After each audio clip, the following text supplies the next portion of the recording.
Gentlemen, the show is about to start in 10, 9, 8, 7, 6, 5, 4, 3, 2, 1.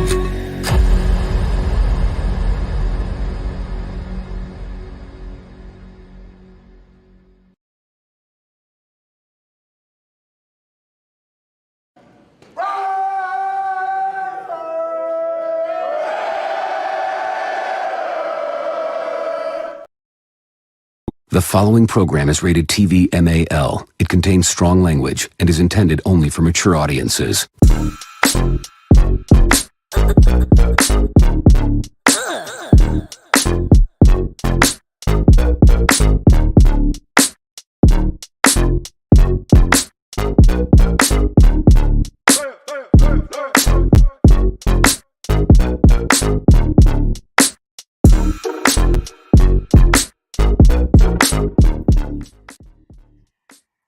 What is the deal, Raider Nation? Welcome, welcome, welcome. We are doing the Raiders press conference live with your boy Lunatik Raider right here. They're getting ready to start, but you know how sometimes the Raiders are. They're on CP time. What's CP time, Lunatik? You don't know what CP time is? Central Pacific time. Shout out to the world's most dangerous chat, man. Thank y'all for pulling up, man. We're gonna have a ball with this today, man. We get the press conference with our new addition. Our new addition. Yes, indeed, Mr.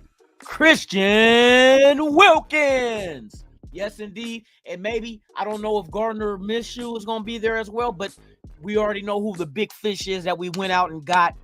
Mickey Ficky won when it came to legal tampering, man. We went and got our guy that we needed to add to this defense with Max Crosby and them. And the whole nation is excited.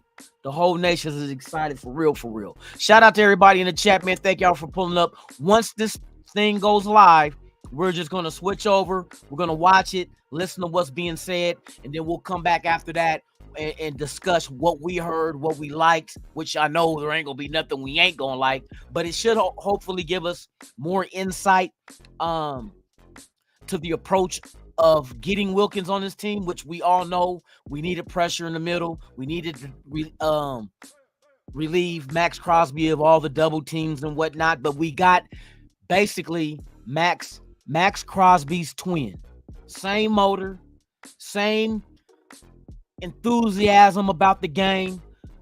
Wants to be a Raider. I know y'all seen the little things out there with that, man. Hey, I'm gonna play that for y'all one time too. Salute to everybody out there, man. Let me get into this one time, man, before we really get in the depth of this content, man. I appreciate y'all pulling up on this morning show. It wasn't at 7 this morning. I said, you know what? I'm not gonna go live at 7. I'm gonna wait till 10. Let's do a live during the press conference so we can all watch it together and then get feedback. Top of the morning, as it is now, Miss Holly, my sis. What's the deal, Miss Lady? Top of the morning. Yes, indeed. We got Robert Pena in the building, man, with the Raiders. You already know. Yes, indeed. The mod with the most, man, NorCal Raider Jesse in the building. Salute to you. Graham Cam, what's the deal, man? Oh, yeah. He bringing that energy. That's right. That's right. He already bringing it, man. For real, for real. We got Raider Fountain, man. What's the deal, man? Yay! You already know. Pop that collar one time. You feel me? Egalitarian 207, what it do? Top of the AM. Ray Love, what's the deal, man? Good to have you here, my brother. For real, Brian Rodriguez. Salute to you as well. Appreciate you. Let me see what else we got up in this Mickey Ficky, man. We got Dark in the building, man. Salute to my guy, man. Thank you for being here. Yes, indeed. Who else we got in here? Eduardo Virgil. Hope I got that right, bruh. Hey, welcome, man. Good to have you here. I was trying to skip the countdown. Hey, we here now, though, bruh. I had to get everything in order because, like they said, they was going to start at 10 with the press conference. What time is it now? 10:03? Exactly. So, you know what I mean? But, hey, we're all here, man, rocking the silver and black, man. You know what it is. One nation. For real, for real. All right, Raider Syndicate, what's the deal, man? Hey, Luna, how you not gonna give you an early morning show? Because I wanted to do it during the press conference. Since they did it at 10, I was like, because I had just gotten off work. I left a little early, but I didn't want to be here, do the 7 o'clock show, and I could have stayed till 10, man, but I ain't gonna lie, when I be up here off work early and I be sitting here waiting for the show to start, man, I be sitting here reading my phone, looking for new messages, new information, and I be nodding off, bruh. Eyelids heavy as a motherfucker. But what I did today was skip the show, got everything set up, went and slept for about 4 hours, got up, came here, and now I'm rocking with y'all, man. The best part of waking up is Folgers in your cup, you know what I mean? I ain't got Folgers, but something in my cup. Desert Rat, what's the deal, man? Salute to you, top of the morning. La City Wee, man, sup? What's the deal, man? Good to have you here. Jameer Akbar, what's the deal, man? Appreciate you being here, for real. Yes, indeed. Raider Deb 75 in the building. Salute to you, Miss Lady. You so goddamn. That's right. Let's go. I'm gonna get y'all all pumped. Just give me a minute. Let me get through this. We gonna all do this shit together, man. Who do we get to help O-line? See, that's the whole thing. After the show, I'm gonna go ahead and blend in my morning show. So I got some things on the horizon as far as we're gonna talk about the tight end that we signed formerly of Cleveland and what's his purpose. Also, we're going to take a look at a couple of other players that majority of us may have forgotten about because, you know, the old saying, out of sight, out of mind. But we're going to discuss them. One's a defensive tackle. The other one's an offensive tackle. We're going to talk about it because a lot of us forgetting who we have on this roster. But I'm going to bring it to the forefront so we can all go over it and be refreshed. Milk Abeezy, what's the deal, man? Salute to you as well. Tops. Let me see. Scrolling down. Pyro, my dude, man. Salute to you. Top of the AM, or it's not top of the AM, but damn near in the middle of the AM. Let's do that one. In the middle of the AM. Salute to everybody, man. Let me see who else. I'm trying to hurry up before, in case they catch me slipping and start the show on me. Richard C, what's the deal, man? Raiders. You already know. Ray Love in the building. Salute. Yes, indeed. Kevin in the building. What's the deal? Excellent pickup. I agree 100%. Beautiful pickup. I mean, and I understand that they're going after players that fit our locker room. And he is one, trust me, he's one of those dudes, man. He's hella funny. He says what he wants to say. He's just him. Minshew is the same way. Believe it or not, if you ever catch Minshew and listen to the things that he say and just the way he acts and stuff, he's comfortable in his own skin. That's the best way to describe this. Raider Pete, what's the deal, man? Salute to you. Yes, indeed. Got Milk Abeezy, we got Ray Love, NorCal Raider Jesse, Raider Pete, and that is about it. Hold on, let me get y'all. I gotta get y'all pumped one time, bruh. Hold on, let me get this shit real quick in here. I gotta get y'all pumped one time, cause you know what it is, bruh. You know what it is. You know what I mean? Well, get this shit with the shit ding dong, man. Y'all ready? Let's get pumped one time. Raider Nation. Raiders! Yeah, he ready. It's in his veins. Mama. It's in his veins. Yes, indeed, man. Hey, but beautiful acquisition that our Raiders had went out there and made, man. Day one of legal tampering. Went out there and grabbed, I think, one of the most needed positions with the right individual that you can go out there and fit the tool like a hand in glove. Salute to the front office. Salute to the nation. Shout out to the nation, man. Without you, there's no me. Without us, there's no nation. There's only one nation. That's the motherfucking Raider Nation. Hey, salute to y'all, man. Cheers.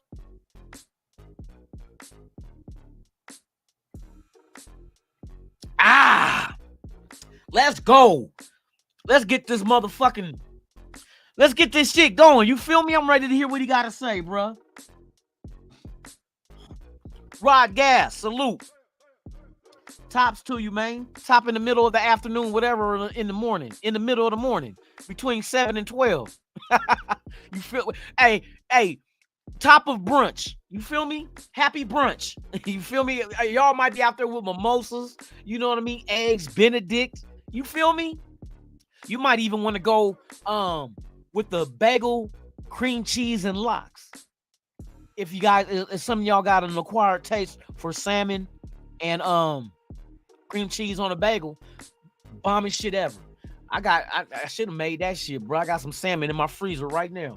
But I think I'm gonna do jerk salmon because I've never had jerk. Okay, we getting ready to get started. Let me shut the fuck up. Raiders! All right, now Raiders! Let's get to it. Vinny Buster with the Las Vegas Review Journal. Yeah, absolutely. Welcome to Las Vegas. A player of your stature, I'm sure there were other teams that were interested in money aside and all that. What was it about the Raiders that kind of? Just definitely before I answer your question and any other questions, I just definitely want to, The silver and black from the top down, thank the owner, Mark Davis, Tom, everybody for getting me here and, and just invested in me, not only as a player, but as a person and the man and everything. I'm really humbled to be here. So far, just being here today, it's a great organization, and I couldn't be more excited about getting started here. And starting off this new chapter in my life, this next chapter of my NFL career, and I'm really looking forward to it. But yeah, Vegas is obviously a great city, great place. There's a lot to be excited about. Coach Pierce and his energy and the things that the team was able to do last year toward the end and during his time, taking over.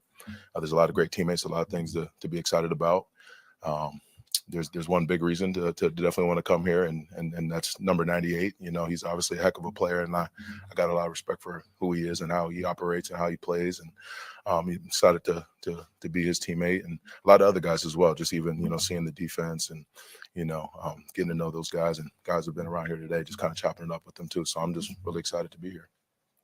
Christian, to Sean Reed from the Athletic, no doubt when you got drafted with the Dolphins in 2019, Patrick Graham was a DC. Yeah. Rob Wilkins was on staff then as well. How much of that familiarity playing in? No, that's definitely good. That makes it, a transition like this easy or easier. Just kind of having a rapport and a relationship with the coaches that are already here. So I'm excited to just come here and work with them again and work with all the other coaches and everybody else on the staff as well.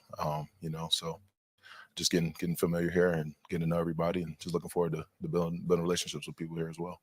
Christian Schumeyers from Raider Nation Radio 920. Have you had those conversations with Max, and what do you think it's going to be like with you next to him on that? Yeah, no, we definitely talked a little bit, and just about the the possibilities and things we can do, but it's going to have to be built. It's definitely a process and a journey. It's just going to have to start with just getting to know each other better, and and not just us, but again, it's going to be a team effort. There's gonna, it's gonna take all 11 guys on defense at all times, to make this thing work and to do good things here. So definitely just looking forward to the possibilities and just being one piece of the puzzle. No one man's bigger than the other. That's right. Just a small piece, and I'm just excited to be a part of it. Right. Christian, Case Kiefer from Las Vegas Sun, congratulations. I know you've been a productive player every step of your career, but it seems like you really took another step last year, had a career year so far in the NFL. What went right last year, and what did you do that you think you can keep building on? Yeah, just really for me, I'm a big, process and routine-based person. I just continue to just dig, grind, and just had a will not be denied mentality, and just kept grinding as a player, and just more bank reps and things like that. You just get better as you go along, and if you have the right mindset, who knows? And I hope I'm still continuing to grow as a player. Likes on the way in. There's still a lot more room for me to grow, so I just hope I can put my best foot forward here and continue to be productive and have a lot of success in this league and for this organization. If you haven't. Christian, Paul Gutierrez from ESPN. What about your personality makes you such a good fit, just culture-wise, with this organization? Yeah. That's a great question, because definitely just being here, definitely getting a feel for the people and everybody, and just kind of like the big thing is be yourself. And I'm such a character, such an animated, sick, twisted individual up here, and I just love the game. I love the grind. You just feel that here. Just people who just love ball. Just love the just great energy, and like you can just kind of tell everybody's accepting of who everybody is, and everybody's just already themselves. So and you can kind of tell that playing against the Raiders. It made five. Just kind of seeing it on TV and things like that. Just something's different about this place, and just how the people go about it, and everyone's just, like I said, themselves, and it's just great energy here, and I'm glad I could be a part of it. There was a discernible change in that when Antonio took over. Yeah. It kind of resonated with the players. I know you were, tunnel vision on what was going on in Miami, but as a player, do you pick up on that? Do you see that, what the head coach has meant? Yeah, absolutely. I'm a big fan of football and a big fan of what's going on in the league. So I'm always watching, I'm always paying attention, and you definitely pick up on stuff like that. And again, like I said, that's a big reason why, a big part, why I want to be here.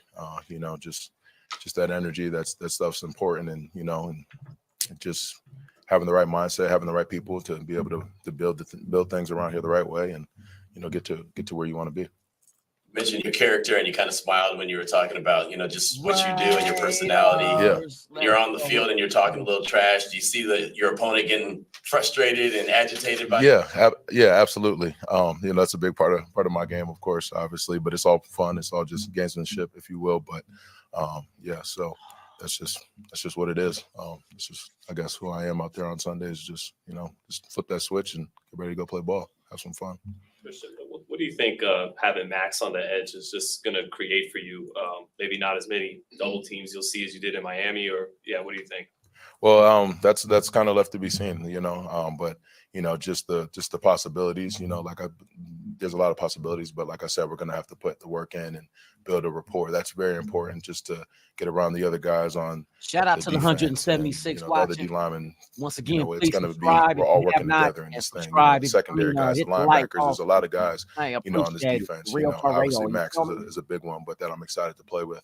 And I'm just looking forward to be a part of this all. What do you think of the defense and just the team overall when you faced them, last November in Miami? It was a pretty hard fought game. Yeah, definitely. Just some dogs out there. You really just, just that grind will not be denied mentality. You could just kind of feel it, and just guys just flying around, playing ball, having fun. And, you can definitely just see that and feel that. Let's go. Christian, how excited are you for the challenge of facing the quarterback like Patrick Mahomes twice a year now that you're with the Raiders, and like Justin Herbert as well, some of the guys in the division? Yeah, no, I love that. And, playing against top level talent like that, it definitely brings the best out of you as a player and, as a team. And, you always get up for those games. And just, like you got to be on it, because, those guys are very good and they can make you pay if you're not. So, it's just part of competing. It's just definitely going to bring the best out of you. And I'm definitely looking forward to the challenge. Chris Matthews with the CBS affiliate here in town. I got to believe that we're all envious of your jacket. Yeah. Is that silver and black? And what was the? Well, this whole thing, I've had it for years. Quite honestly, it's actually, we'll go with silver and black. It's close enough. And actually, I got a little blackjack on the inside too. So very fitting being here in Vegas. So I mean, I guess it was meant to be. I've had this thing for a little while, but no better time than now to bring it out. So yeah, thanks for noticing. Good. Yeah.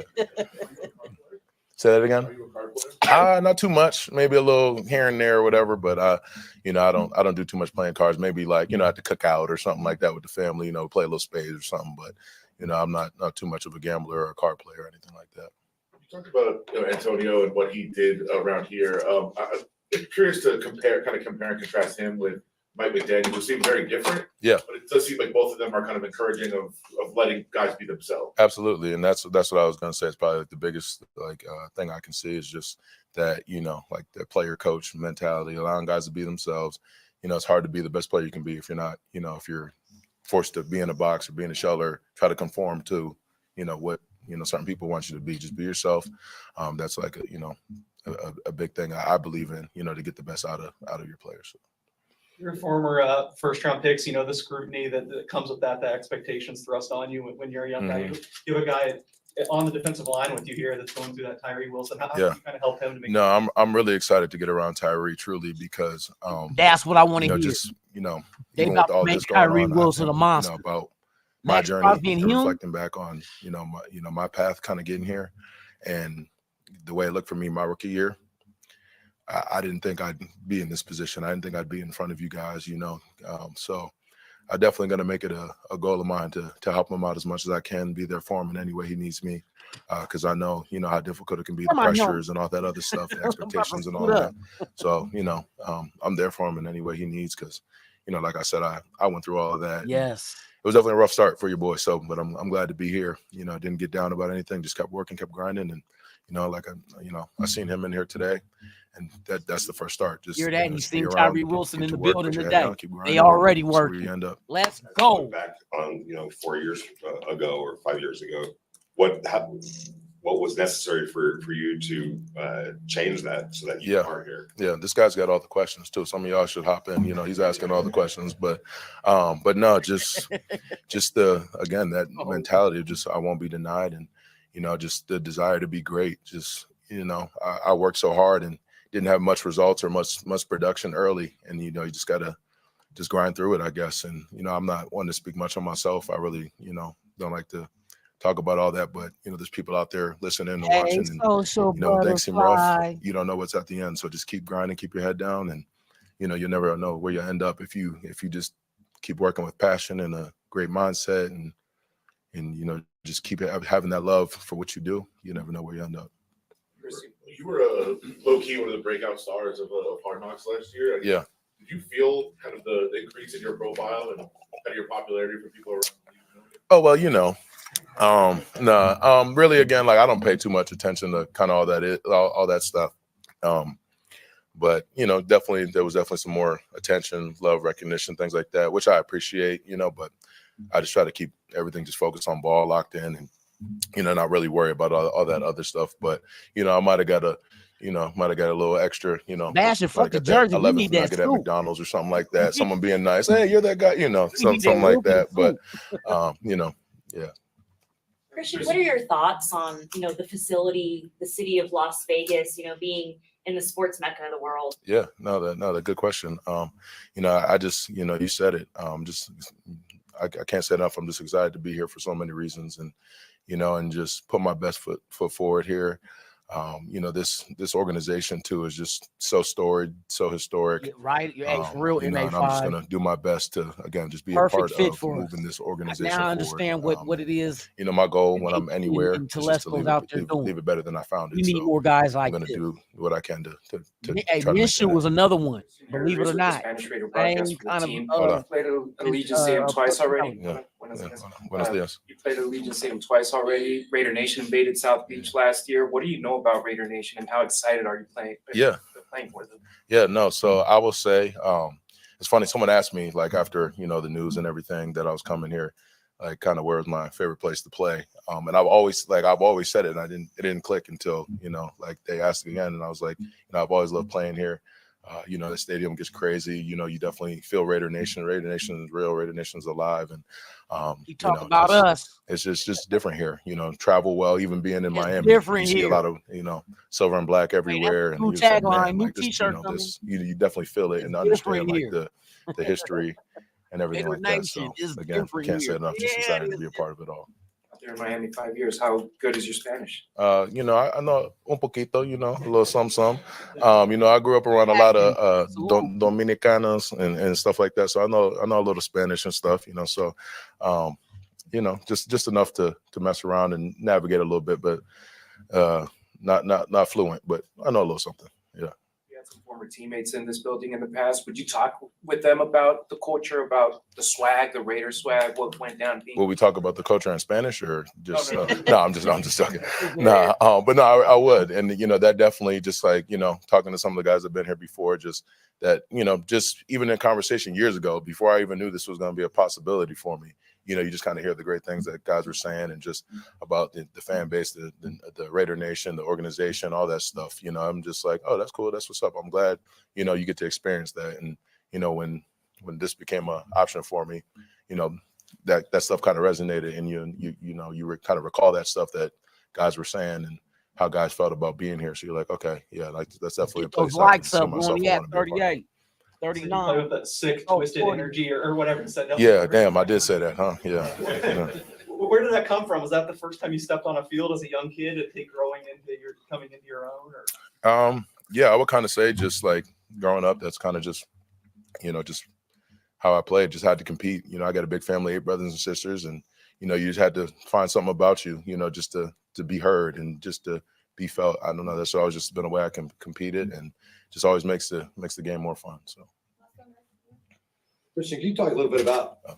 No, I'm sure he had one, but you probably heard about Max's work ethic. Absolutely. Just how relentless he is, and he's doing all that to be the best. Yeah. You kind of match his work ethic. What's your background? Again, we'll see. I've always kind of said too, just like, Max is one of 2 of my favorite players in the league, just because he does things the right way, just that work ethic, that grind, and just how he does everything the right way. You know what I mean? And plays hard, all that. Not obviously a great talent, but that motor is just like, something to respect so much. But, I try to do things like that too. I try to be an inspiration for not just kids out there, other football players, but anyone in any of their professions, just to do things the right way, do it with passion, play it at a high level. My brother, and good to see you, just man. play with energy and, and have passion with what you do behind it, So nah, fucking with you. even y'all, as you're typing into your, your computers, you better type that, with so much passion and drive and, to be the best. And that's kind of my mindset is just, I just want to be good at what I do. I want to be great at what I do. Just be my best, and whatever that means for me, I can live with the results. I can be happy knowing I put my all into this. So that's what I try to do every day. My chubby little brother up there in New York, Dexter Lawrence. So yeah. All right, good deal. Thank you. All right. Yeah. More questions. Oh, yeah. Wait, hold on, people. Hold on. Oh, you got the vest. What's on the inside? Oh, he got the All playing right, good deal. cards. Thank you. He got the Vegas playing cards on the inside of his motherfucking blazer. Oh, come on, bruh. And he said he been had that, or I hope maybe he was lying, or just fucking with us. But oh man, that's our dude right there. That's our dude right there. We got another hitter. I'm gonna leave it. I'm gonna leave it on because I don't know if Gardner Minshew is here at the press conference, but once he is, we're gonna go back live to it. So it hasn't gone off yet. But yeah, hey, tell me in the chat, man, how y'all feeling about this addition to our lovely silver and black family? You feel me? I'm juiced. I'm so fucking pumped right now. My nipples are hard. And is that too much information? But not if it coincides with what, you know what I mean? Like, it's not, my nipples ain't hard because it's cold. I'm excited. So I'm excited about what this. Never mind. Let's go on to the next question. Anyway, like I was saying, man, salute to everybody out there, man. I appreciate y'all being here. You know what I mean? We ain't going nowhere. Oh, I got a pause on the nipples. Everybody got nipples though, bruh. That ain't like a woman or a man thing. Everybody got nipples. But anyway, off the nipple subject. Thanks a lot for bringing up nipples. I did that. You did that? I did that. Don't do that shit no more, bruh. I won't. Look, split personality disorder is a real thing. Please donate all your personalities to 1-800 these nuts.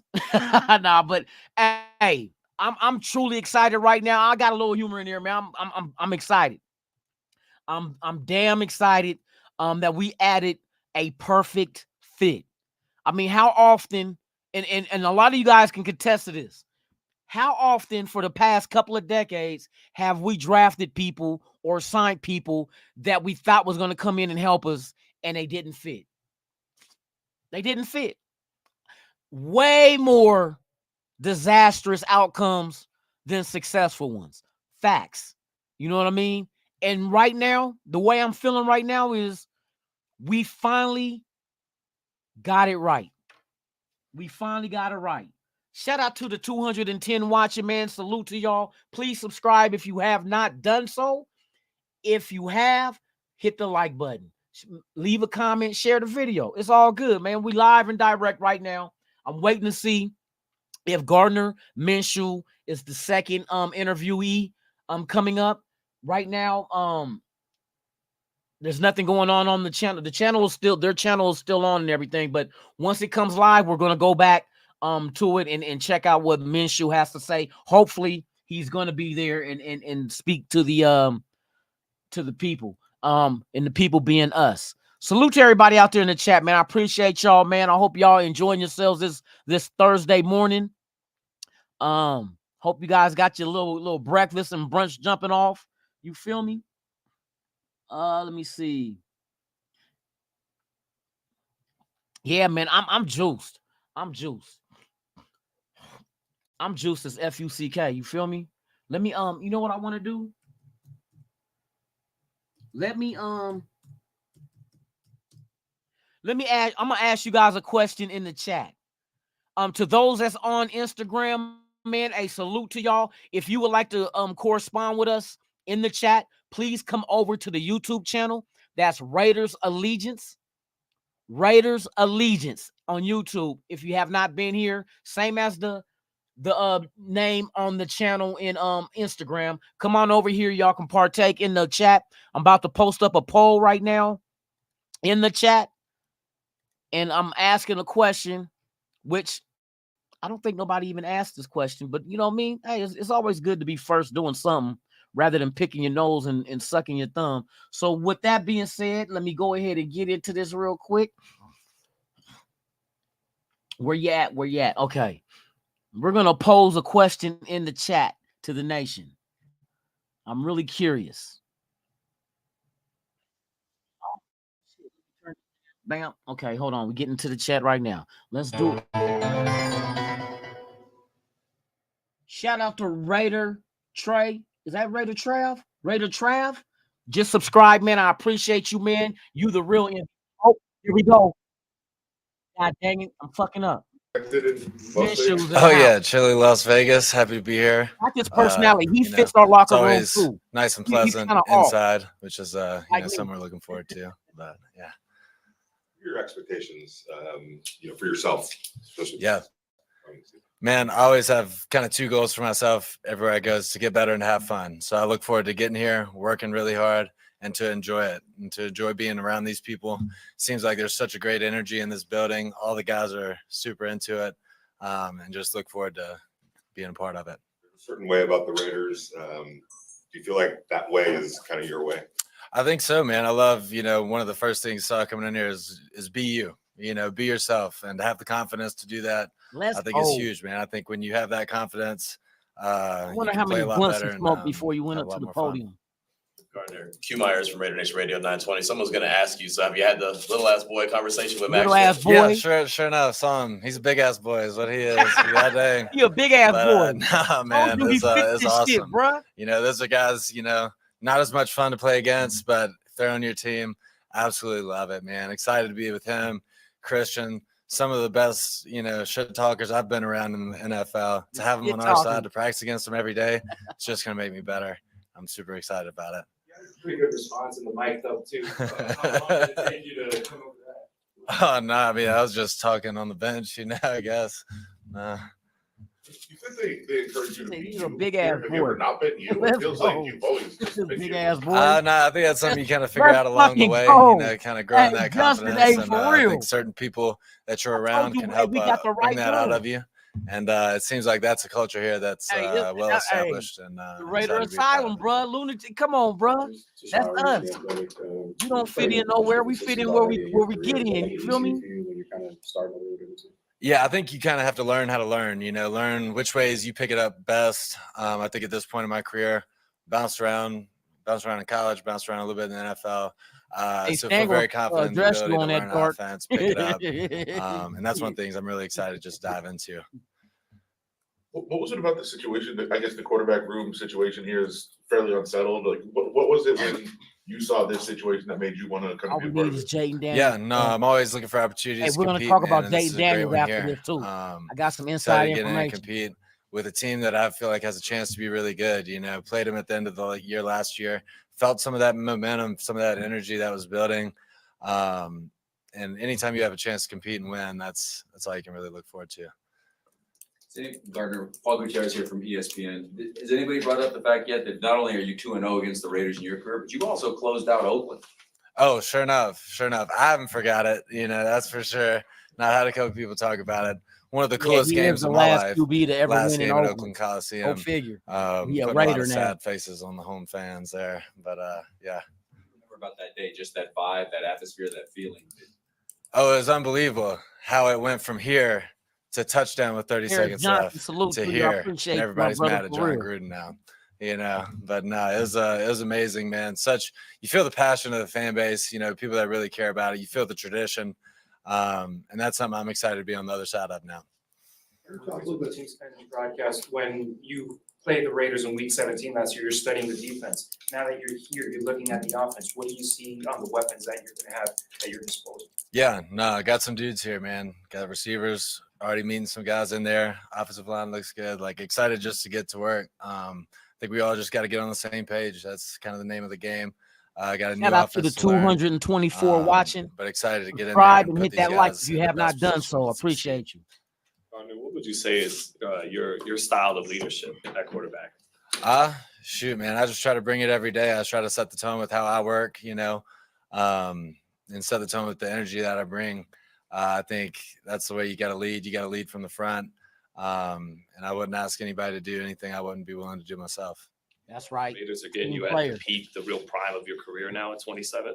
Yeah, I think, everything's starting to line up. You add the experience on top of the physical maturity and everything. So I'm just so excited to be able to use that experience here and hopefully help us win some games.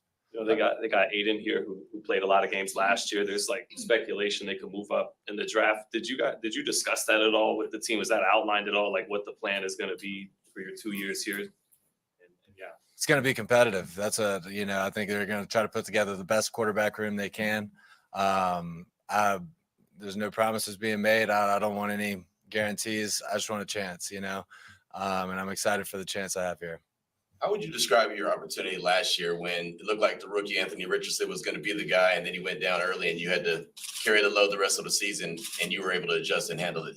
Yeah, no, it's crazy just the different, ways you got to get in, and obviously don't want it to ever happen like that. But at the end of the day, grateful for every opportunity you get in this league. They're not easy to come by. So man, was able to get in there, have a little stretch of starting, was great experience for me. I feel like just being that guy for that much time consecutively. And yeah, look forward to just using that experience here. Gardner, when you look over your shoulder and you see those two logos, the shields right there with the Raiders, and you kind of see yourself fitting into that kind of a mold of being a Raider, or that, just the mystique. You talked about the culture and what it is. Yeah, absolutely, man. I think that's, like you said, the mystique. I think that's something that everybody around the league has seen and felt, from growing up watching ball to playing against them in the league. It's a real thing. It's a tangible thing. You get in the building and you feel it. And I think it fires me up inside just to, know what this team's about and understand that what I could bring to it. You had any conversations with Devontae? Not yet. That's going to be one of the first calls, man. We got to get same page club, so it's going to be great. Are you a Vegas guy? Have you spent much time here? I've been here like a couple times. I'm not like a crazy going out kind of fella, but no, it's awesome. You got everything, anything your heart desires here, I guess. Heart and then some, but yeah. It seems like everyone's. He said you got everything that your heart desires here, heart and then some. You talk about the swipe, magic. Yeah. Pick of the litter, just like he's always talking. Played against him, practiced against him, joint practices. You hear him a lot. It can be a lot. But I've also heard from everybody that's played with him, he's like the best teammate that you could have, so another one of those guys, a little annoying to play against, but great to have on your team, and will definitely make me a better shit talker being against him too. Is it going to be the van again this offseason, or? I have a van, also have a house. Crazy, I know. But yeah, I'm going to get the van out of here probably. So, all right. Thank you. Thank y'all. Thank you. I think that might be it. Well, it has to be it, unless they got that tight end here too. We'll see. I'll keep it on.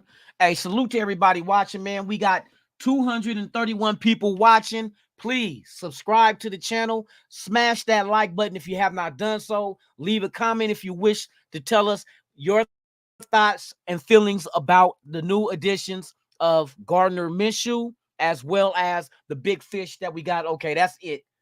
That is it for the press conference. And leave your comments about Christian Wilkins being added to this roster on the defensive side of the ball, and what does that do for us? Let me get in here. I have not posted the I have not posted the poll yet, but I'm about to do that right now. Just give me 1 second. I want to get your guys' thoughts on the additions that we have so far. And I know there's more moves to come. They freed up money yesterday. For those that don't know, Tillery is officially released. Renfro, Garoppolo has been designated as a June 1st, post-June 1st release.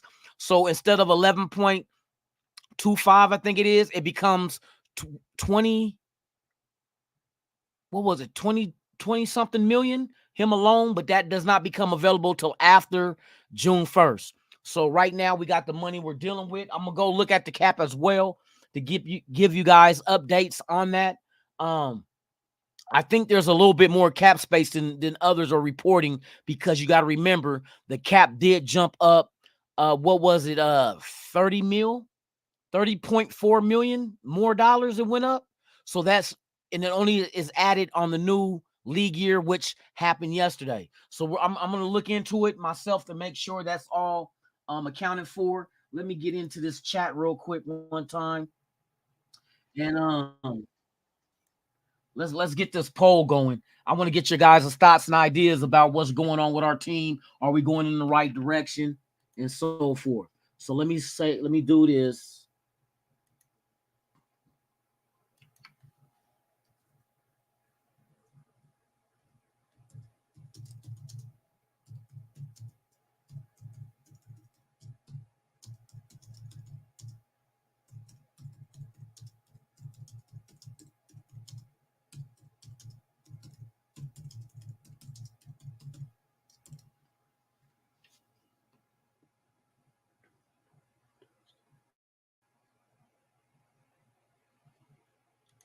Boom.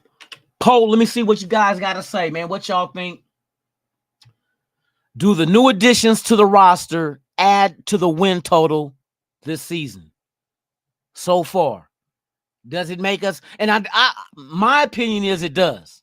But then again, it's kind of like, it's hard to try to compare this season with last season because you got different opponents. But the advantage that we do have this year, if I'm correct, we are the only team in the NFL that has 10 home games this season. 10 home games. If you can take care of home and win all your home games, you will have 10 wins. You sprinkle a couple on the road. I mean, Dallas won all home games last year, even though they didn't do shit in the playoffs. But in the regular season, they won every home game. So it is possible. So if you can win all 10 of your home games, you might as well stamp your way into the playoffs, because you're not going to go undefeated, or you're not going to go winless on the road. You're going to get a couple in. We still got to face Denver on the road. Duh. You know what I mean? We got to face the Dischargers on the road. That's damn near a given. We didn't beat Kansas City on the road, and now we got an added feature that Mahomes has to worry about. And now that pocket is getting a little bit more claustrophobic for him. You know what I mean? He's not going to have no room to breathe. He's going to give me a paper bag. You know what I mean? He's going to be hyperventilating, trying to find a way to get away from Max on this side, Wilkins up the middle, Tyree maybe up the middle. Maybe you switch him around, Kuntz to the others. There's a lot he's going to have to be concerned with and run from. And I'm telling you, I think our defense is like Father Time. A lot of people run from it, but never get away. And Father Time is undefeated. And we will, in time, take care of Mr. Mahomes. I know that's going to happen. They're building this team to be a real threat. If they can really, truly orchestrate this build of this defense in the right manner, which I truly believe, because they got the right architects. Sometimes when you want the perfect building built, you got to get the right architects. Not every architect is going to design the building you want, but there's the right ones out there that will. Marvin Lewis is one of those guys. Damn good architecturally as a sound defensive coordinator. But now he has, as an advisor, senior advisor, assistant head coach to AP. AP added the right people that we needed on this roster to get this roster up and going, and not just give us 2-3 years. Give us now. Give us now. That's exactly what AP is doing. He assembled a coaching staff that is telling the rest of the league, give us now. Give it to me. Like, you know, you being held up at gunpoint. Give it to me. I'm not asking for it.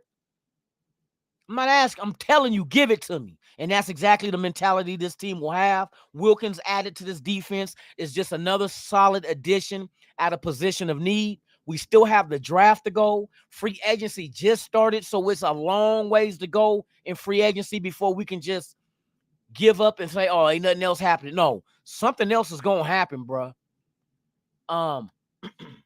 Let's get into the show that I was gonna do this morning. Hold on real quick. We're gonna discuss a few players. So let's go ahead and let's take care of this now. I gotta change this shit real quick. Hold on, real 1 second, y'all. I gotta take this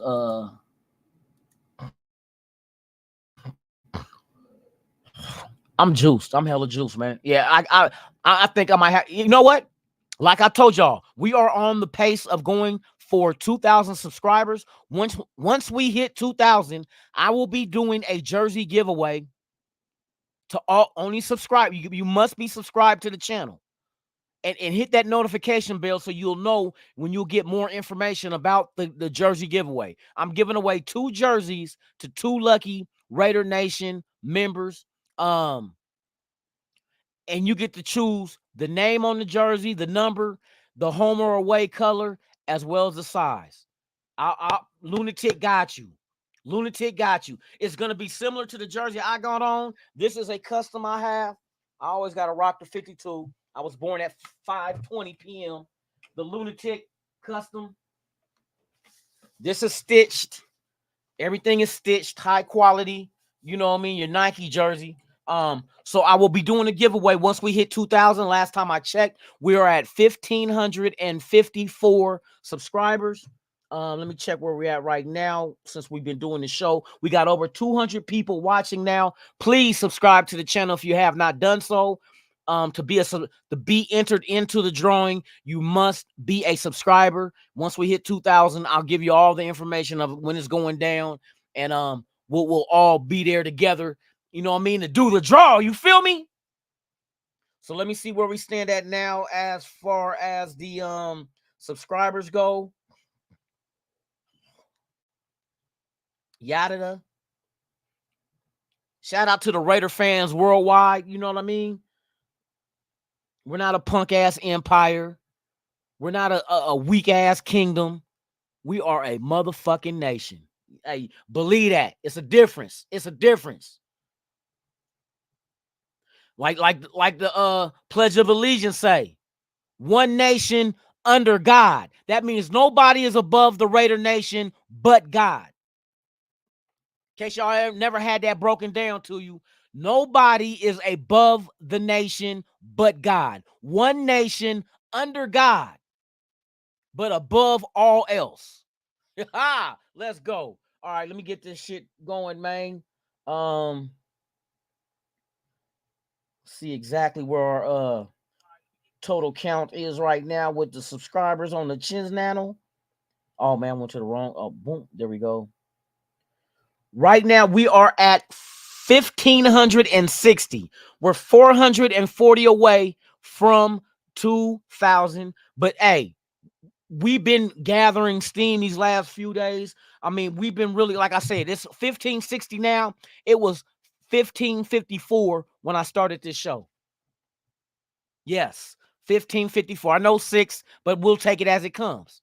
I'm not here to be greedy. I'm here to share the knowledge and in conversation with the rest of my fellow brethren and sisters of the nation. That's why I do this shit. I'm not trying to get I don't need your super chats.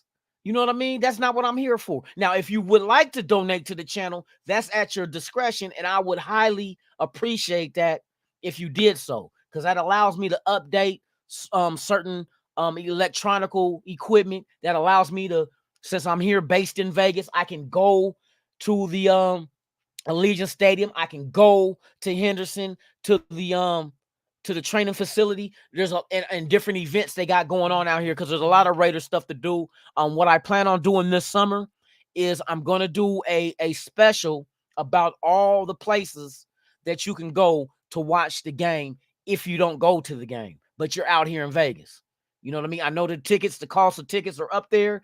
But there are a lot of different places out here that you can go enjoy watching the game with friends, family, and get some good food, good drink, and watch our Raiders beat the shit out of anybody we play. Facts. That's what we're going to do this year, is beat the shit out of anybody we play. You feel me? But yeah, man, hey, salute to y'all, man. Keep the subscribing and keep the liking going, man. I appreciate y'all, man. All right, so let's get into this content real quick. Okay, so what I want to do is, let me bring this down real quick. Did I switch it up? No, I have not done so. All right, let me get rid of this real quick. Let me get this going because we're going to talk about a couple of players. I got 3 players I want to talk about. Yeah, we're going to cover all bases. Hopefully, while we're here live, we will get some current news of some more additions. Now that they got the press conference out the way, now let's focus back on getting some more talent up here to match their energy. You feel me? Hold on, I gotta move this shit down. Shit in the way. Move out the way, bitch. Sound like Ludacris. Move out the way. Move, bitch. Get out the way. Shout out to the 236 watching, man. I appreciate y'all. All right. So what we're gonna do now? Let me get this a little bit. We're gonna talk about the tight end that we drafted, or not drafted, but signed in free agency, as well as there's a couple of players that we have on the roster that we might have overlooked because, like I said, once again, out of sight, out of mind, that can come and help this team this year, which I think is the plan, to be honest with you. So let's talk about this tight end. We got Harrison Bryant, tight end, formerly of Cleveland. Notice the players that we're going after and notice their age. Notice that a lot of these guys are coming off of rookie deals and pretty much entering their prime. You know what I mean? This gentleman right here, tight end, he is 25 years of age. Matter of fact, he has a birthday coming, so he'll be 26. He's in his prime still. He's from Macon, Georgia, 6'5", 230 pounds. Now, the thing about Harrison Bryant that a lot of people, some may know and some may not, his skill set is he does have good hands, but his skill set is blocking. He's a blocking tight end. This is what he does. Very well. When it comes to the blocking, I think he was ranked 5th in the league out of all tight ends for his was it the pro? I don't know if it was the Pro Focus or Pro Football. I think he rated at a 80.3. 80.3 was his score for blocking, making him 5th out of all the tight ends in the league as a 25-year-old. You know what I mean? Not a really seasoned vet. You know, usually you come out of college at 22. He's 25 going on 26. You know what I mean? So this is what he's brought in here for as a blocker. He's a grinder. He has no problem getting out there on the field and getting down and dirty for his grits and gravy. You feel me? He went to college at Florida Athletic, and that was 2016 to 2019. He entered the draft in 2020. He was drafted in round 4, pick number 115 to the Cleveland Browns. That's the only team he ever played for was Cleveland. So he is coming off his rookie. It looked like his rookie deal. Yep. He's coming off a rookie deal. Like I told you, the players that we're going after are guys that fit our locker room and damn near coming off their rookie contract. So mid to going upper 20s is the age range that I'm noticing that we're focusing on. The accolades this young man has had: PFWA All Rookie Team in 2020. So when he came into the NFL, he was on the All Rookie Team. Rookie year in the NFL with Cleveland, he was on the All Rookie Team. There was I think he did play with Hooper, which Hooper's replacement. You know what I mean? So that's another thing to state. John Mackey Award in 2019. He was the unanimous All-American in 2019, 2-time first team All-Conference USA 2018 and 2019, and then he was second team All-Conference USA 2017. He has 89 career receptions for 791 yards and 10 touchdowns. So with the 10 touchdowns in just the short period that he's played, one contract in its second round, so he only did a 4-year deal. 2020. Yep, he only played 4 years, 10 touchdowns. That's letting me know, and I think probably most of those were probably in the red zone. If you want to guesstimate, so in the red zone, he's a target. And let me see, at 6'5", 230, yeah, he's a target. He's a target. 10 touchdowns in 4 years. He's a target because we know he's not the main tight end with Cleveland. That, you know what I mean?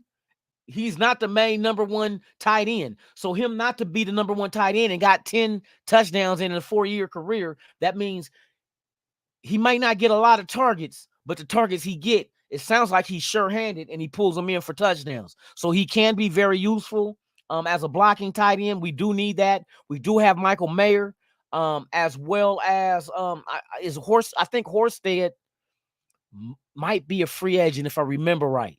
I can't remember, but they're adding the right additions to the team. I like this dude too. I want to see what he does though, but our system is going to be one built around the run. So it's also nice to be able to have a tight end that can really block. You know what I mean? That's really a blocking tight end to help the running backs, Zamir White or whoever it might be in the backfield, to go ahead and attack these defenses. So that's solid. Now, what I want to move on to are players that we may have overlooked that are on the roster that we grabbed and pretty much stashed away or just out of sight, out of mind. First up, we're going to talk about is Dalton Wagner. A lot of people forgot about this offensive tackle out of Arkansas. We put him on the injured reserve list, but this is a guy that you would probably want to put in the mix for the competition at right tackle. And my opinion is he's going to win it. He's going to win it just because of his girth, his size, and he has the ability and the nastiness. You know what I mean? Offensive guard. He's only 25 years of age, 6'8", 320 pounds. Let me reiterate that. 6'8", 320 pounds. That's Colton Miller's twin. Just to let you know, at the left tackle, this will be his twin. We would have a perfect set of bookends on the offensive line. We know we brought James back. We know Parham is going to be at the guard, and we know Colton Miller's at left tackle. With Dalton Miller already being on this roster, and if he outright wins the right tackle spot, all we have to be concerned with is the guard position. And that's what we're going to have to focus on, whether it's now in the free agency, which I don't know if it's free. We're not going to get a high-end guard, but I'm not worried about having a high-end guard because he's not out on the island. He does have a tackle to his right, depending on the side of the line, but we're talking about the right side of the line. He will have a tackle to his right and a center to his left. So he's not going to be out there butt naked by himself on an island. He's going to have help. You feel me? But we need to get somebody that's serviceable, availability, that does not get injured. That's a team player. That's what you want at guard. He doesn't have to have a first team all pro name. He doesn't have to be a pro bowler. He just has to be sufficient and productive in the zone blocking scheme, because that's what we're about to do. You need athletic offensive linemen for zone blocking, but it's very, very favorable to the running backs in that scheme.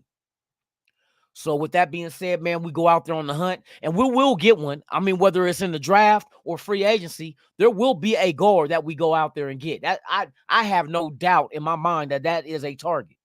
But right now, we're talking about Dalton Wagner, who I think will win out the right tackle spot. Let's continue on with him. He's originally out of Illinois. He went to Arkansas from 2017 to 2022. He went undrafted in 2023. We know this last year. He did play in the preseason for us, but we did stash him on, and I don't know if I want to use the word stash. Maybe he was hurt for real, but maybe it was something minor. But it's like, we don't have room for you on this roster, but we want you. We want to develop you into being that. Your size is just something that's God-given. There's a lot of things that God gives you that can't be taught. And being 6'8", 320 pounds. Now, 320 pounds you can work on. But 6'8", nah, bro, ain't shit you can do. Them platform cleats ain't going to work. Hey, so we going to keep it going. He's been with us ever since. He was second team all SEC in 2022 before we snatched him. So now this is one individual on the offensive side that we forget about. Another name to mention on the offensive line at tackle, and a lot of people are forgetting about, DJ Fluker. Fluker was a guy that Telesco got when he was with Chargers. So that's the connection there. Fluker is a Raider. Fluker has lost a lot of weight, not a lot of weight, but he got into shape. I mean, the dude is chiseled up. So he put in work in getting his body right. He's an older dude, but that's just another name to throw in there at tackle, whether it's for depth or let him battle out Dalton. And if you draft a tackle or assign another tackle in free agency, let them battle. Let them battle. But now the offensive line is shoring up. A lot of people overlook that and say, oh, what we're going to do about guard? What we going to do about tackle? You're overlooking the people they went and got and stashed away, because if you're stashing somebody away, you have intentions of using them. You have intentions of developing them into a starter or even a very well put together backup to help this offensive line. So we overlooked the fact that we grabbed Fluker and we got Dalton Wagner at tackle. All right, so let's go on to the defensive side of the ball. Here's another name that people people have not mentioned, but even though our base is probably going to be a 4-3 defense, there's going to be times we run a 3-4. And in a 3-4, you need a very devout nose tackle. And the guy that we grabbed from Carolina is Marquand McCall. Some of y'all may remember this name, but Marquand McCall came out of another young dude. Once again, let's go over his stats and then I'll talk about everything else in between. He's 24 years of age. Mind you, 24. He has a birthday coming up, so he'll be 25 at the end of this month. He comes out of Detroit, Michigan, 6'3", 345 pounds. Listen to this. And then I'm gonna give you the backstory. 6'3", 345 pounds.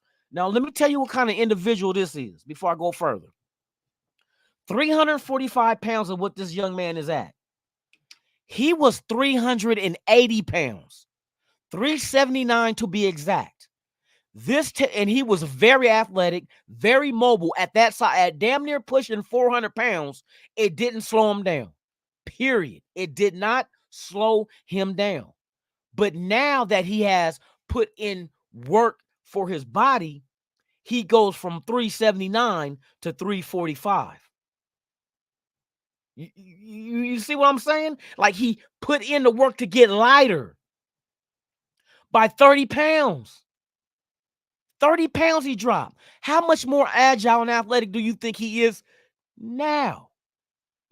Chasing down quarterbacks, tackling running backs in the backfield, which is he's known for coming out of Kentucky. Let me continue on with the stats that we got with him, though. He came out of high school out of Oak Park, Michigan. He went to Kentucky from 2018 to 2021. He too went undrafted in 2022. Carolina grabbed him. Carolina Panthers had him in 22, which grabbed him undrafted. This past season, he spent time on the practice squad with the Patriots, the Chicago Bears, the Detroit Lions, and now with the Las Vegas Raiders. Sometimes in life, it's all about fit. And I'm not talking about how fit you are physically. How you fit in the destination you end up at in the NFL. There's 32 teams. Most times, only one team is a good fit for you. Now, there might be other teams that might, tweak, play with it, and especially I'm talking about defensive line, because there's a lot they can do with you, depending on your ability. But this gentleman here at 6'3", 345 pounds, and agile as an alley cat. Agile as an addict. You got to see this guy's tape. His tape is like, you talk about somebody that has a motor. Now, people say, well, if he's that good, why Carolina let him go? Remember, I said the word fit. Now, let me get back. Let me tell you the storyline. So with Carolina let him go after 2022. I did research on YouTube. I was looking for, get all the information I can get, Googling shit, going on YouTube, looking Marquand McCall. So I come along, and here I find some content creators that do content on the Carolina Panthers. They were very, very upset that Carolina let Marquand McCall go. And here's the reason why Carolina let him go. They said, and I quote, he was not a good fit. That's why I told you that word fit. Remember the word fit. He was not a good fit. But if you go watch this dude's tape in college, bruh, if you put him in the right fit, like I said, there's going to be times that our defense is going to shift into a 3-4. 4-3 is our base. That's what we're predominantly doing. But there's going to be times we run a 3-4. And we need a nose tackle. Marquand McCall is a nose tackle. He's young enough at 24 years of age where he still has some room to still develop. And with the coaching staff that we have on this team, development is not even an issue. The question is not, can you develop him? The question is, what is the time frame that he will be developed? Because he will be developed. We just don't know the time frame. So this is somebody that we can use instantly. Been in the NFL, been on different practice squad, learning different systems, working with different colleagues, aka playmates. No, I ain't gonna say playmates. That's like with kids. Dad, can my friends come over? I want playmate. You know what I mean? But he's been with different personalities, systems, coaches, and now he's here. He started at the bottom, damn it, and now he's here. So what the Raiders gonna do with him? Oh, just watch and see. Watch and see. You put him in that same group as Wilkins, Max Crosby, Kuntz, and Tyree Wilson, and let them all groom together. Let the OGs, well, not even OGs, because they just now going into their prime. Isn't that crazy? Max Crosby and Wilkins are going into their prime. Like we see potential, but we're about to see. We about to really see the potential become fruition into what they can really do. I think Max Crosby with Wilkins and them, I think Max Crosby might give you 20 plus sacks this year. I truly believe that. Why not? If he don't get, I know Wilkins is gonna put some pressure to make like, coach, I can't double Max because Wilkins is going, you know what I mean? This team is being put together right. It's being put together right. Young dogs on the loose, man. A salute for real, for real. So back to Marquand McCall. Let's get into his attributes and accomplishments that he did in college. So we know his career history. We already. Oh, I ain't got none of that. My bad. That was just the teams he played for. So now he's with us. That's one guy we forgot about. So that's all I just want to talk about those three gentlemen right now because I've been hearing other people talk about who is this tight end that we got. He's a blocking tight end with damn good hands. He could score in the red zone. Nice size on him, especially in the red zone at 6'5", 230 pounds. Damn good size. And out there to do the dirty work with the blocking. So we're going to need that in the run game. Then I keep hearing about what we're going to do at offensive tackle. We got a couple of guys right now on the roster that we all forgot about because we don't hear their name and we don't see them. DJ Fluker and Dalton Wagner. Dalton Wagner is my favorite to win the starting job at the right tackle spot. If that happens, all we have to be concerned with is the guard position. Do we go get a guard right now in free agency? I believe we do, but I don't think right now. Because I think a lot of teams overpaid at the guard position. I think they overpaid the guards, hands down. You know what I mean? I think it's a tale of two different franchises. I think one look at it like when the salary cap went up and they seen the extra money they got. You know, like my dad used to tell me when I was little. And I used to go work with him. He used to give me money. He said, now don't let that money burn a hole in your pocket. I think some of these teams, the money burns a hole in their pocket. They feel like since they got it, I'm going to go out there and overpay just to get what I want. The Raiders are not doing that. I think they're evaluating good market value at every position. They're not making it rain, but they're not gonna cheat you either and be like a cheap ass employer. You know your worth is maybe $30 an hour, and then they come in with 20. You know what I mean?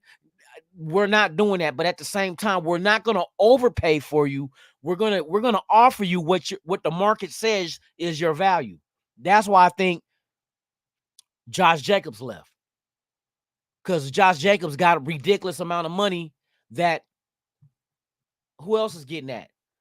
You might have say, I think only the teams that were real running back needy were the ones that overpaid. You know what I mean? So it is what it is.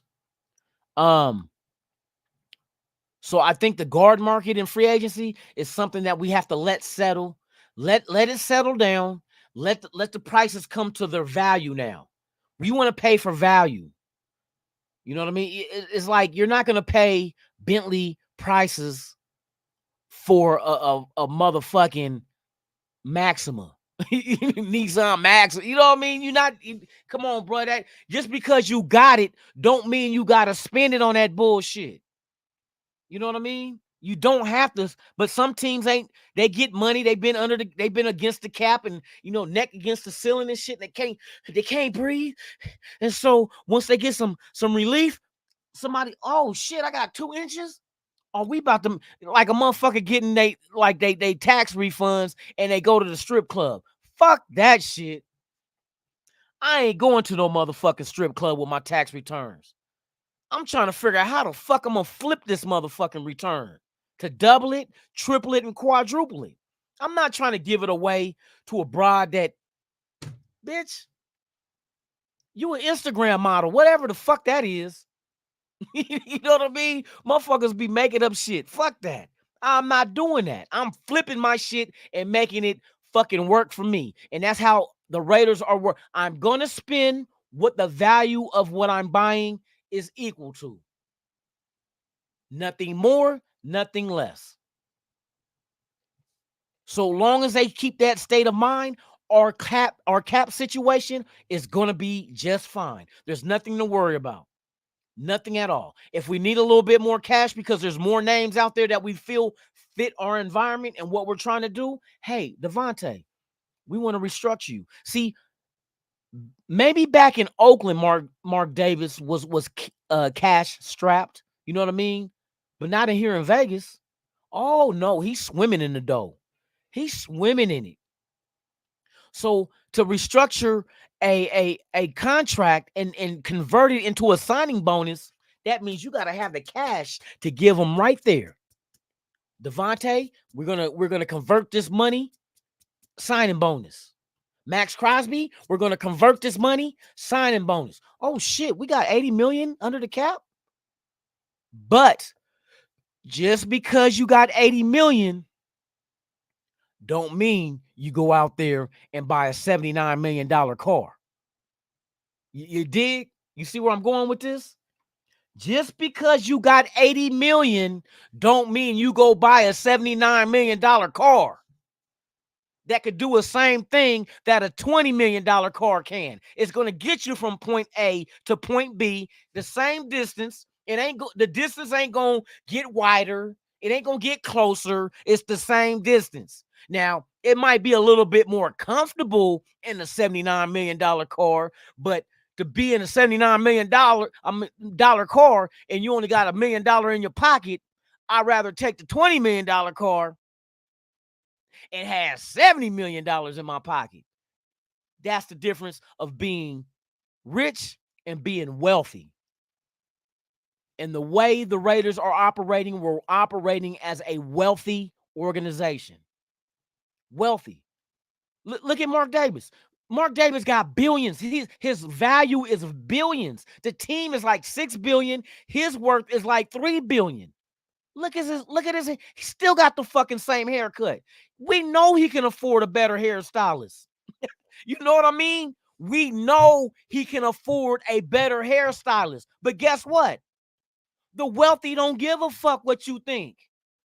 The rich do. The rich want to live, eat caviar, champagne. What was it that they used to say? Champagne wishes and caviar dreams. But I bet you Mark Davis give me a motherfucking hot dog. And that motherfucker wealthy as shit. That's why I said we sit here, we laugh at his haircut. Yeah, it's dumb looking. Dumb and dumber. But the wealthy people don't give a fuck what you think. They don't give a fuck. The rich people do. They want to look the part of having money. Mark Davis wearing a white motherfucking starter jacket every fucking game. And it looked like he got on some white Dickies. Now, I don't know what he's wearing, but we can afford to take care of people when it comes to restructuring contracts, to free up more money under the cap, to spend it wisely, not to free up money to be foolish with it. Because like they say, a fool and his money shall soon be parted. Facts. I've been a fool plenty of times, but I learned from that shit. So yeah, there are people on this roster that we can deal with, that can come in and that we overlook because we don't hear their name, we don't see their faces. So it's the out of sight, out of mind. Now, another thing I want to talk about is exactly the next thing I was gonna touch on. We're gonna talk about the Jaden Daniels situation. But before I go into the Jaden Daniels situation and the possibility of the Raiders getting him, let me pump you up. Let me pump you up. Do you have a message for Raider Nation? Raiders! Let's go. All right. So with Jaden Daniels, for those that don't know, the Raiders have reached out to the New England Patriots for the number 3 overall pick. And it makes perfect sense. Now that I sit back and I watch this shit, it makes perfect sense. This is what I'm looking, and this is all opinionated. I'm not one of them content creators that's saying, I know the answers. I got an inside Gatorade boy who I give him free Gatorade and he tells me, nah, you know what I mean? I give him $1 or $2 and he gives me no. I don't know none of that shit. But I am very good at problem solving. I'm very good at being paying attention to detail and seeing exactly what's happening, not necessarily saying that, oh, because they're doing this, this is what's going to happen, because everybody knows that with every move you make, there's options at the end of that road.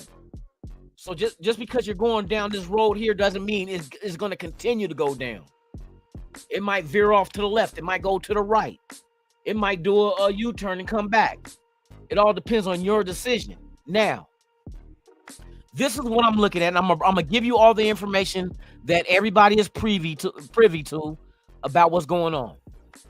And I'm gonna break it down to y'all. Now, my first opinion was this. And now I'm starting to hear other motherfuckers mimic what I said. When I look at teams and quarterback needs, some teams have when you look at a certain team, like the certain type of quarterback that fits their persona. You know what I mean? Like, you look at like New England is one of them teams that has a persona of what type of quarterback they need and they should want. Even though it's different coaches and whatnot, it's still the same owner. And I know he has oversight, just like Jerry Jones in Dallas. Whatever he wants, he's going to bang the table for. Now, I look at New England, and I look at Washington, and I look at Chicago. Now, let's start with Chicago, number 1 overall pick. That possibly could be available, but I don't think it will be. I don't think Chicago is even, well, from what they're saying, they have not even offered Justin Fields to anybody in a trade situation. It's not even been mentioned. Justin Fields has not been offered in, like, Chicago ain't out there like, hey, Justin Fields is available. You know what I mean? What you willing to give to him, just to measure the value on Fields. They have not even done that. And you definitely will want to push the issue right now before this draft with Justin Fields just because of the fact of how many quarterbacks are expected to come off the board in this year's draft. You don't want to sit on Justin Fields and everybody get their quarterback. Now you stuck with him and you didn't want him and you didn't get nothing in return. What, you're going to just release him and take an L? Nah, you trying to get something for him. He's a young quarterback, mobile, good arm that needs to be developed. Did they have the right coaches to develop him? Obviously not, because he's not developed yet. But here's the thing.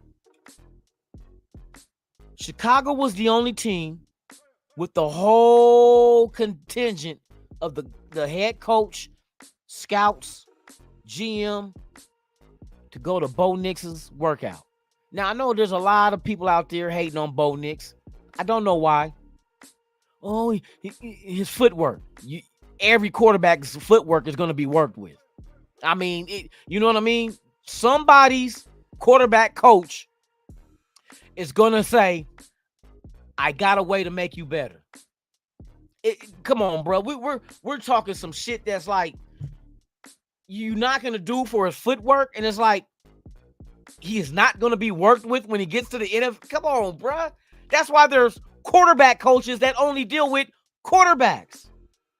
Technique, feet placement, all that shit is going to be worked with. And not every quarterback coach has the same, listen to me, not every quarterback coach has the same ideology of what a quarterback should do technique-wise. And there's not like this sheet of paper that all 32 teams give to the quarterback coaches and be like, this is what we want them to do. Some may have experience with doing it different than others. You might start off with the same basis, but I might tweak it along the way, which is called what? Evolution. Evolution of the position. You evolve the position by adding little tweaks like, how can we take seconds off the time it takes for you to release the ball? How can we, you know what I mean? How can we improve? See, there's no such thing as perfection. You can chase it, but you will never, ever catch it. So that means you can always continuously infinity to get better. You can always get better. There's no end to getting better because it's infinite. So you figure the worry about a dude's technique, like for instance, what about the technique of Michael Penix? His throwing technique is, from what some say, but don't you think if somebody works on, even if it's not the right way that they want you to throw the ball, if somebody works at doing it and perfecting it, it can work for you? It can work for you if you can perfect it. And that takes practice. If I keep practicing doing shit that's unorthodox, considering what's orthodox with whether it's boxing, whether it's football, baseball, but if I can practice and perfect the way that you say, oh, that's not going to work, but I can perfect it by putting time and effort into it, you can't tell me it don't work if I can't perfect it. You know what I mean? It's just like developing a trick shot. Oh, you can't go behind the back, off the backboard, let it bounce once, you go up and go through the legs and dunk it. Shit, let me practice it and I bet you I will. Practice makes perfect. That's what they say, right? So whether it's considered the standard of being a quarterback, like, no, you're using the wrong technique. I can practice a wrong technique and perfect it that nobody. Come on now. They tell you not to throw across your body as a quarterback. What do they let Mahomes do in Kansas City? I'll wait. Because he practices it. They tell you never throw across your body across the field as a quarterback. Mahomes does it all the time, and he completes the passes. Why? Because he practices it. He perfects it. It's like a lot of dumb narratives out there, like, get the fuck out of here. But anyway, back to the matter at most. Chicago was the only team at Bo Nix's pro day at Oregon. I seen the video. I didn't see anything in the video that was like, oh, he horrible. He showed see, the question was, does he have an arm? The offense in Oregon requires him to throw short passes. He was throwing deep balls, bruh, and hitting the receiver in stride. Now, maybe not every pass is going to be perfect, but at the same time, you better take that with a grain of salt because at your pro day or even your combine, you did not have any pass rush coming towards you, and there was no corner guarding the receiver to make that pass any more difficult than it was just playing catch in the park. So how can you even grade that if there's nothing to put them in a game time situation to really see how they can handle it and how they can direct their passes? How can you grade that? How can you? You can't. You got to put them in a live game situation. But it was very, very telling and kind of weird that Chicago was the only one there. Now, I can understand Chicago being the only one there if the pro day was held at Illinois University, just a jump in the car drive there. They brought their ass to Oregon, bruh. From Chicago to Oregon, Eugene. They went to Eugene, Oregon. They all jumped a plane and flew to Eugene. I say all, a large contingent of Chicago Bears. Now, this is why I bring this into the fold and what I'm trying to assess. No, they're not taking Bo Nix number 1 overall. Even I said Bo Nix ain't the number 1 ranked quarterback. He ain't the 2nd. He ain't the 3rd. I'll give him around 4 or 5, to be honest with you, because there's quarterbacks ahead of him that can do more than what he can. But Chicago wasn't there to look at him at the number 1 pick. No, not at all. Not at all.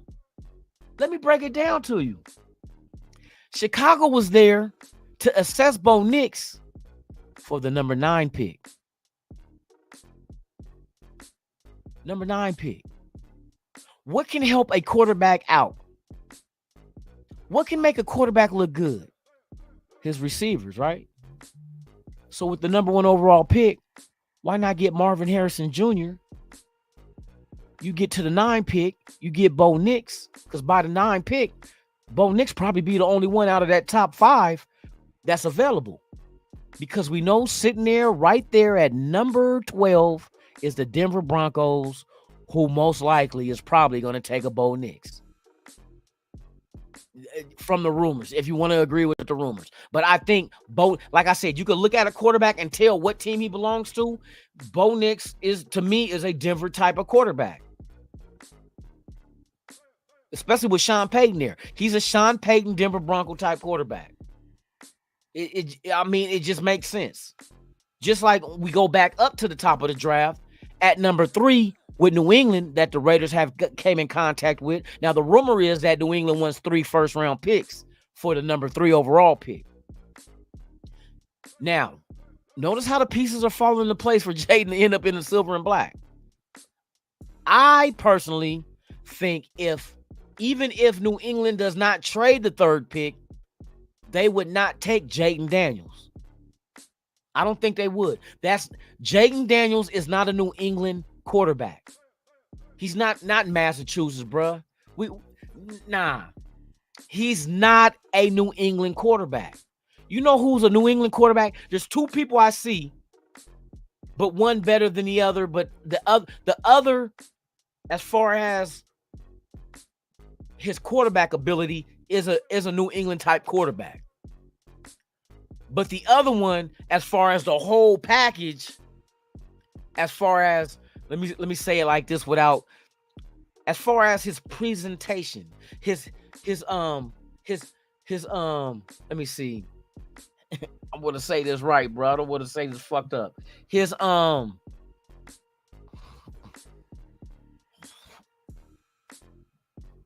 presentation is a New England quarterback, period.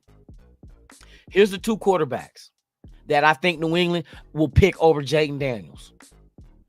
I think J.J. McCarthy will get picked over Jaden Daniels by New England. I think J.J. McCarthy is a New England type quarterback. And the second one, Michael Penix. Michael Penix is a New England type quarterback, but he doesn't have the presentation. He has the ability to be what the New England Patriots are used to and what they want. You got to remember, the only quarterback that there was only one quarterback that New England ever had that made them good. Think about it. Only one quarterback that New England has ever had has ever won a Super Bowl for New England. Not just win one, take them there. Take them to the Super Bowl. Only one. So if I'm used to that and I've been seeing this, I'm looking for the next Tom Brady. Ability-wise, passing-wise. Michael Penix, passing-wise, like just that alone, I'm not saying he as good as Tom Brady. I'm saying the type of quarterback he is. Sit in the pocket, throw the ball. He's not a runner. He can run, but he chooses not to. Why? I don't know. I don't know the reason behind it. I can guess and say maybe he doesn't want to get hurt because he has 4 injuries doing that. Maybe it's because he wants to prove that he's not just a black dual threat quarterback. You know, the stigma that black quarterbacks get, that they're hella athletic, but that's all they're gonna get you. I think he wants to try to. I don't think. I'm just throwing options out there of why he does not want to run the ball. Because if you look at his running history in college, it's horrible. Horrible. You go to from Indiana to Washington. His last year at Indiana, he ran the ball 17 times. Guess how many yards Michael Penix got with 17 rushes? Minus 27. Let me say it again. Michael Penix rushed the ball 17 times his last year at Indiana and gained, or shall I say, and gave up 27 yards. Minus 27 yards. To me, that sounds like it wasn't design plays. He was running around and he just don't know how to run and elude people. He's getting got.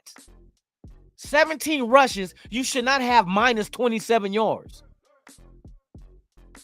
Well, maybe it was only for 2 or 3 yards that he got all that yards on. If that's the case, that means he was running backwards. And they tell you, you do not run backwards.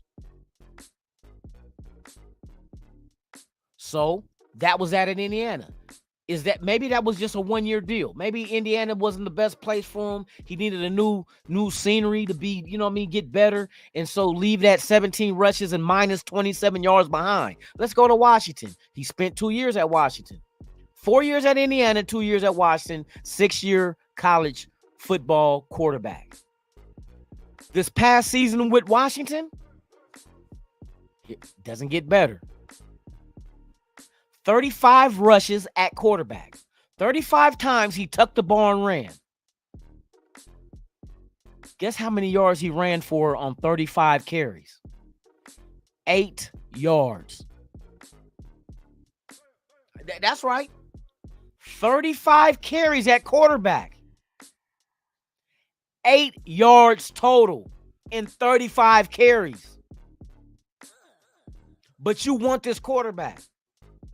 What if there's no receivers open? Is he going to tuck it and run?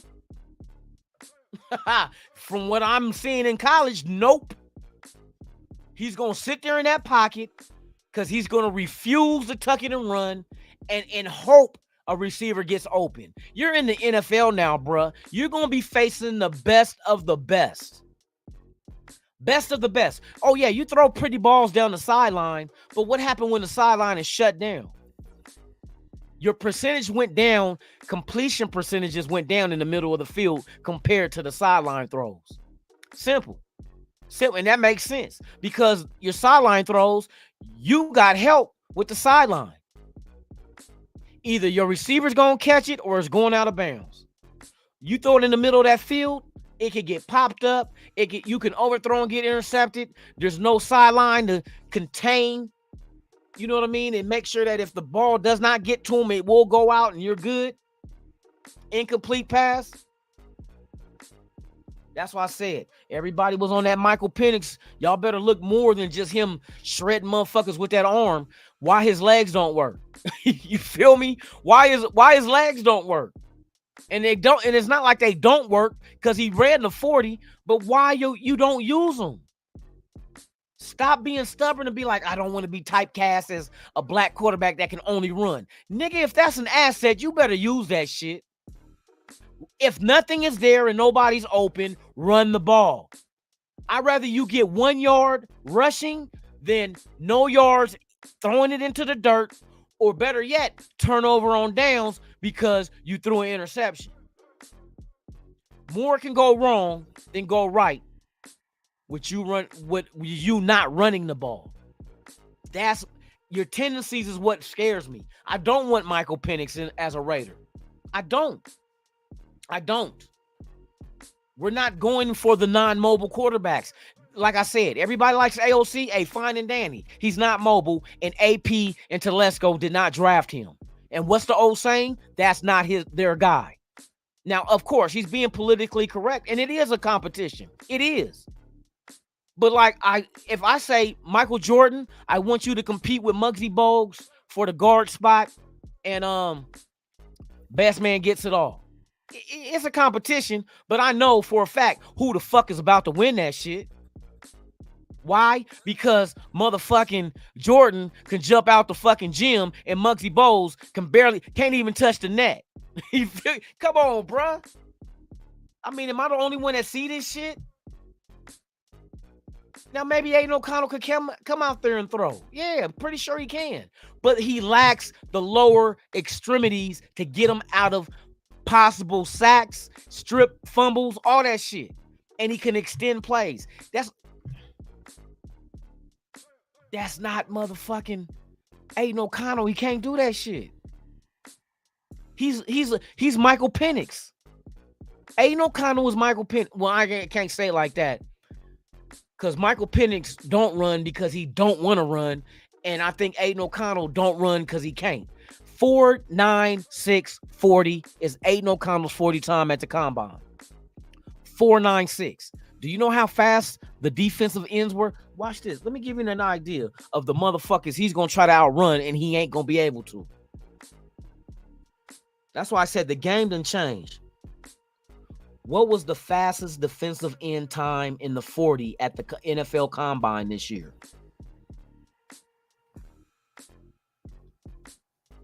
Fastest defensive lineman 40 time.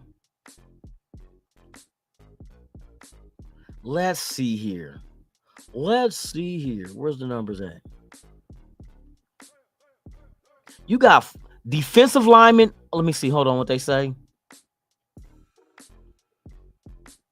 Some combine performance, and he ran the 40-yard dash for any fastest 40-yard dash for any defensive lineman ever at the was it, wait a minute, was this year?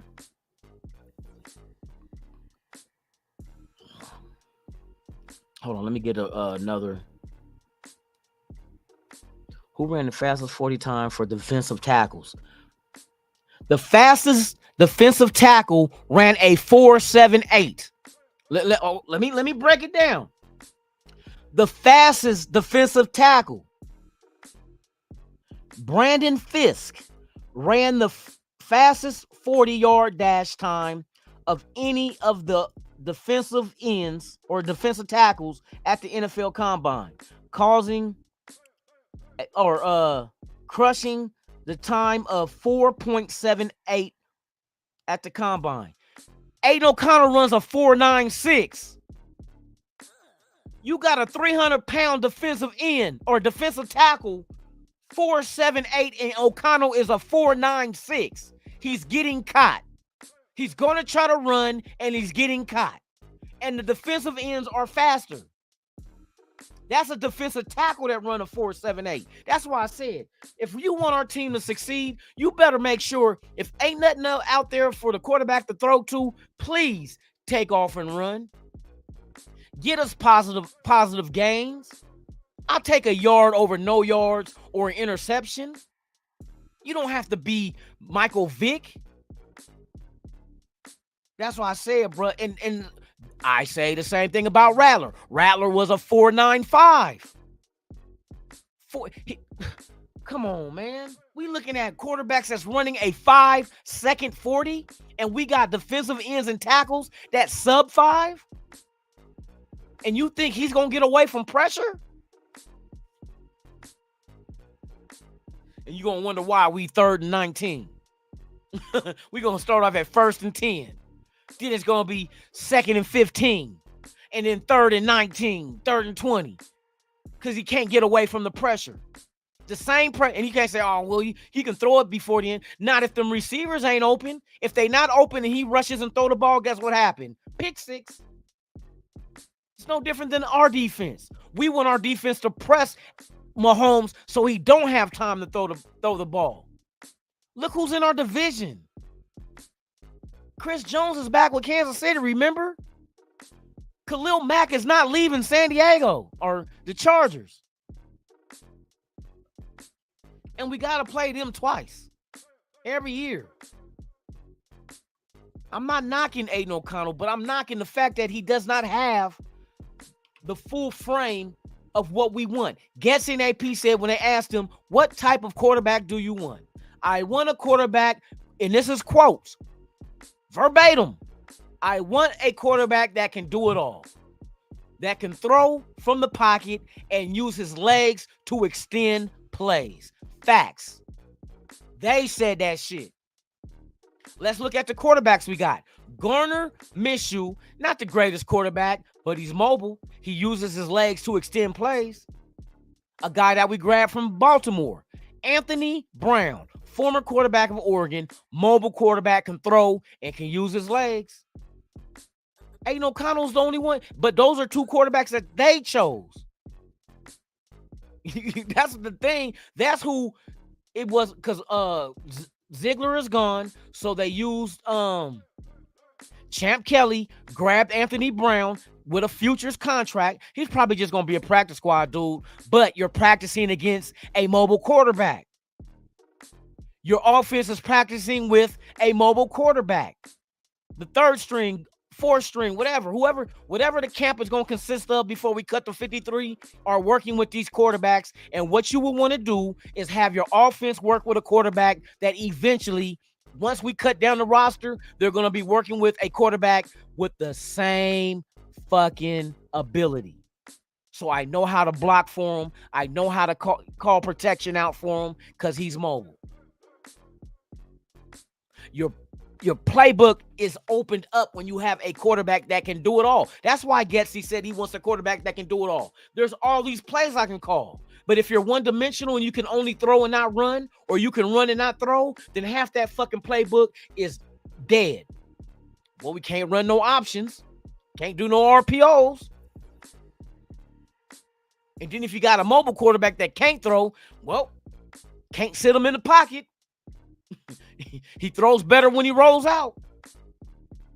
That's what you got to factor in. You got to factor in all that shit. All that shit plays a part in developing and building your roster.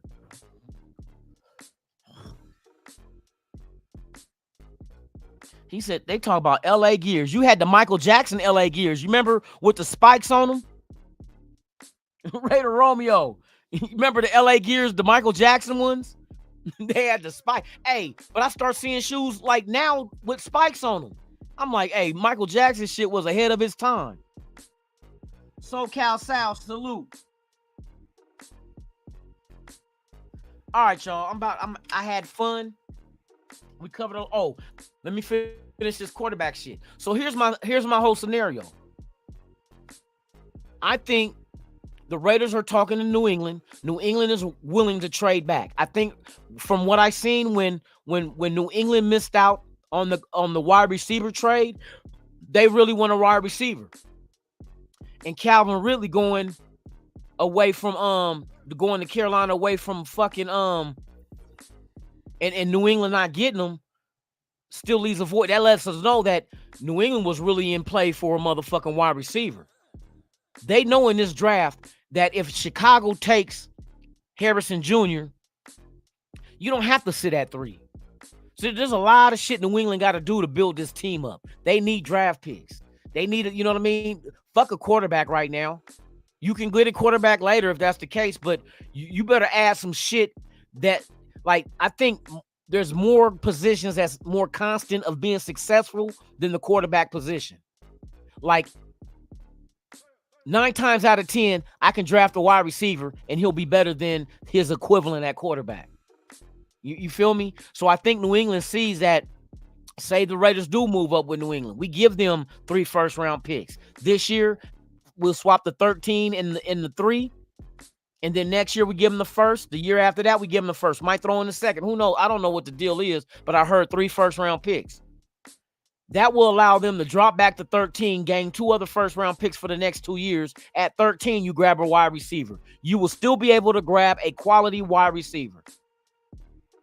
Because what happens is, instead of grabbing the receiver at 3, you'll trade with the Raiders, who will be grabbing a quarterback that will push everything down 1 spot. As far as receivers go, you draft a receiver at 3, then everything moves up 1 spot, because nobody expected a receiver to go at 3, whether it's Neighbors or on Doomsday. You know what I mean? It's all kind of shit. Franklin from Oregon is later. You can do that later. Brendan Rice out of USC, you can get him later. And I think he's going to be damn well productive at 6'3", 200 pounds. You know what I mean? Jerry Rice's boy. So there's options at wide receiver. There's a lot of wide receivers out there. Hell, you might want to go early at that 4.2 speed. So there's options. So I don't think quarterback is necessarily the option. Like, it's a must need for New England. They're still keeping Zappy. They grabbed a perfect bridge type quarterback. And what's his name?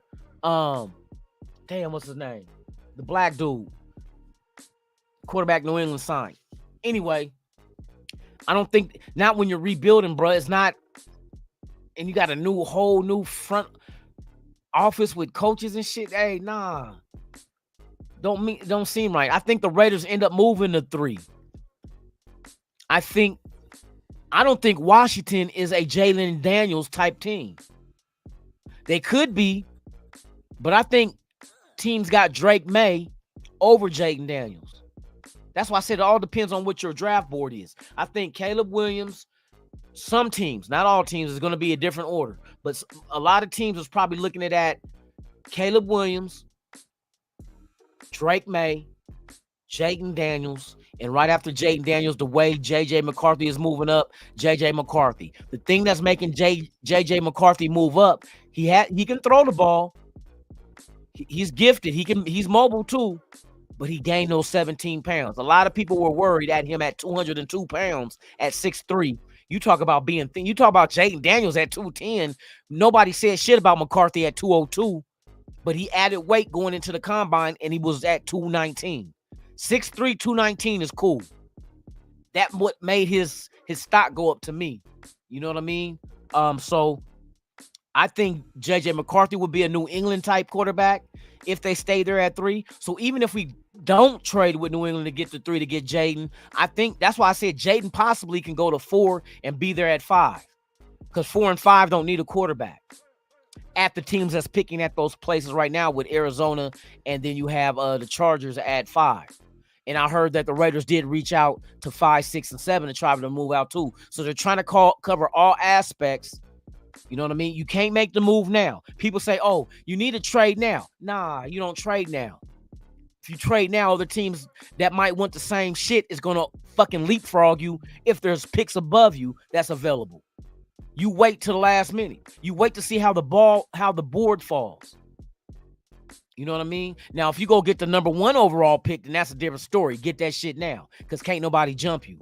But don't go to 3 or 4 or 5 and go get a certain individual that another team may covet and may have the assets to jump your ass and get them. You don't do that shit. You wait. It's kind of like football. I'm a wide receiver. I got a corner.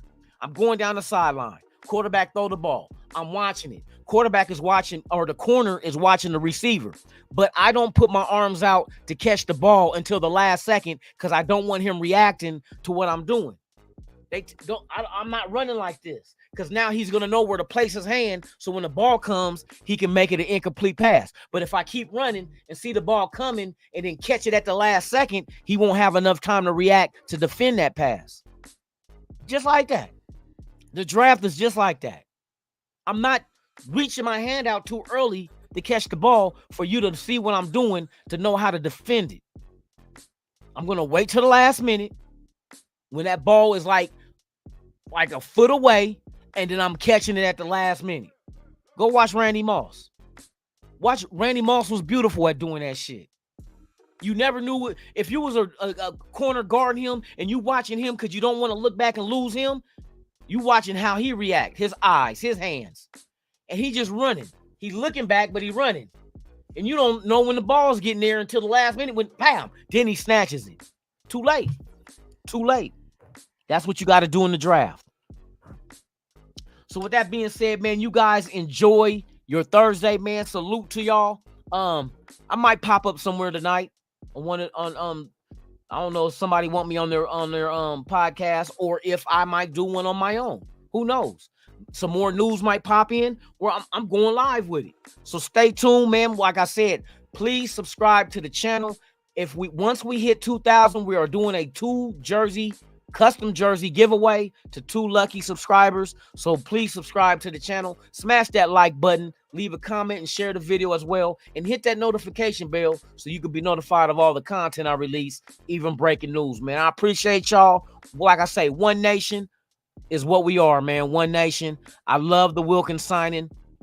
Minshew, I like his personality. I like what he adds to the locker room. The one thing that people from Indianapolis and them would say about him is one thing he will not deny is that Minshew will help groom a young quarterback, and I think that's why he's here. We're drafting a quarterback, y'all, and it seems like the way where everything's pointing towards it very likely could be Jaden Daniels, bruh.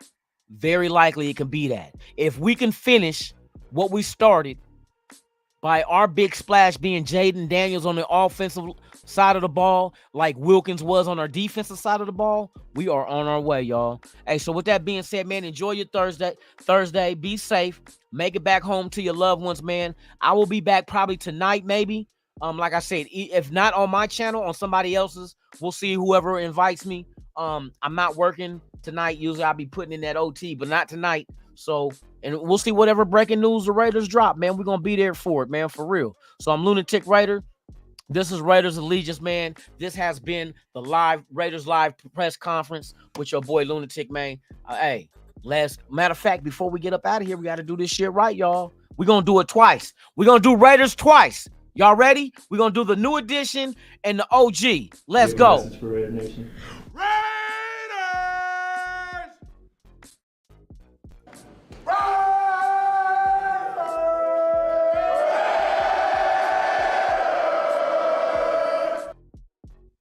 Enjoy your Thursday. I'm Lunatik, and I'm out this bitch. Ha ha!